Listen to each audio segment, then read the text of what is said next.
Hello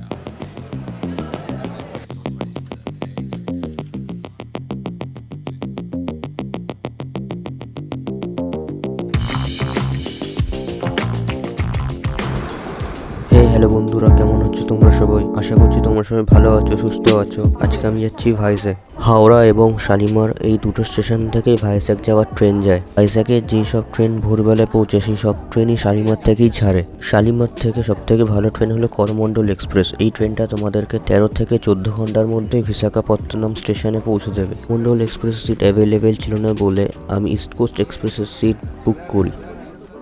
general compartment কম হওয়ার জন্য এই স্লিপার ক্লাসেও আনরিজার্ভ প্যাসেঞ্জাররা ট্রাভেল করেছে।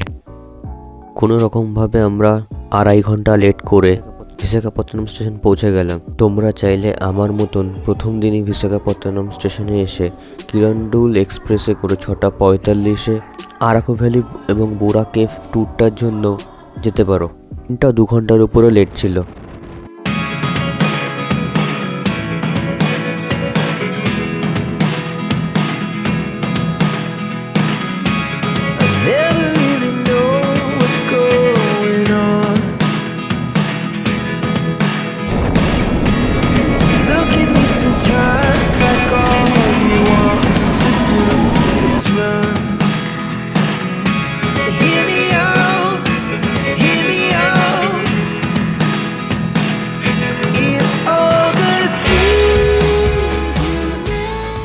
সকাল 11টায় আমরা বোরা স্টেশন পৌঁছে গেছি। লেট হয়ে যাওয়ার কারণে আমরা তাড়াহুড়ো করে একটা গাড়ি বুক করে ফেলি। সময়ের অভাবে আমরা শুধুমাত্র 4টে স্পটই ঘুরতে পেরেছিলাম।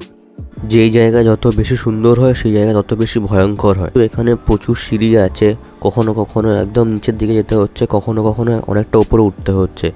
তো বয়স্কদের জন্য খুবই প্রবলেম হয়। ভিতরটা খুবই সুন্দর, কিন্তু তোমরা যদি মনে করো মন্দির দর্শন করবে, সেই জায়গাটা একটু ভয়ঙ্কর।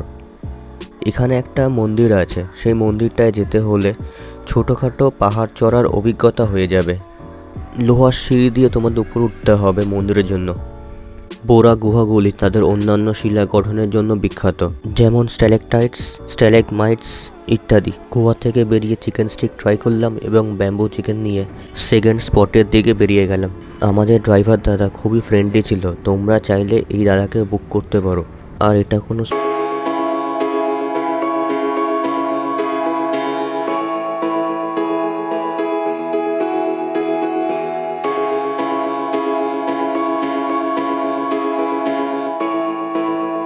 তাটিগুড়া ওয়াটারফলস। এখানে কোনো এন্ট্রি ফিস নেই, তবে এখানে তোমরা যেহেতু গাড়ি নিয়ে আসবে তো গাড়ির জন্য 10 টাকা করে পার্কিং চার্জ দিতে হয়। জায়গাটা এতটাই সুন্দর যে আমরা এখানে একটু বেশি টাইম নিয়েছিলাম। তারপর কিছু ফটো তুলে আমরা চলে গেলাম কফি গাছ দেখতে। এরপর আমরা কফি গাছ এবং গোলমরিচ গাছ দেখে ট্রাইবাল মিউজিয়ামের দিকে চলে যাই। ট্রাইবাল মিউজিয়ামের এন্ট্রি ফিস হলো 60 টাকা। তবে ট্রাইবাল মিউজিয়াম অতটা আমার ভালো না লাগার জন্য আমি ওখানে কোনো ভিডিও বানাইনি। পরে ড্রাইভার দাদা আমাদেরকে আরাকু স্টেশনে ছেড়ে দেয় এবং তারপর আরাকু স্টেশন থেকে আমরা বিশাখাপত্তনম স্টেশনে ব্যাক করি। ফিরে রাত্রিবেলা আমরা রেলওয়েজ রিটায়ারিং রুমে থাকি। আজকের এই ভিডিওটা আমি এখানেই শেষ করছি। দেখা হচ্ছে পরের ভিডিওতে। রিটায়ারিং রুম কি এবং কীভাবে বুক করবে, কি করে সস্তায় তোমরা ভাইজ্যাক শহরটাকে ঘুরতে পারবে, তা আমি তোমাদেরকে পরের ভিডিওতে বলবো।